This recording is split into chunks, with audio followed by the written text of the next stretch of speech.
Hello guys, ako pala si Mia. Paprank natin si Inday at si Maya. Dati prank ko rin si Inday. Si Inday ba yun or si Maya? Comment kayo kung sino.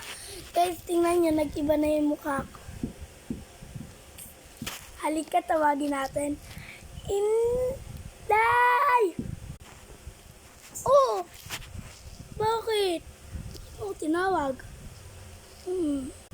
Day! Diyan ka pala.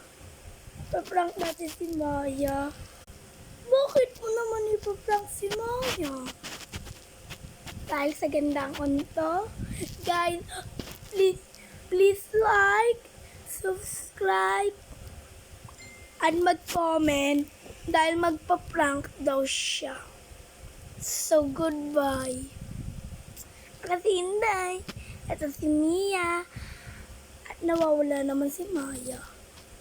Hindi mo makikita yung mukha niya dahil sobrang ganda niya.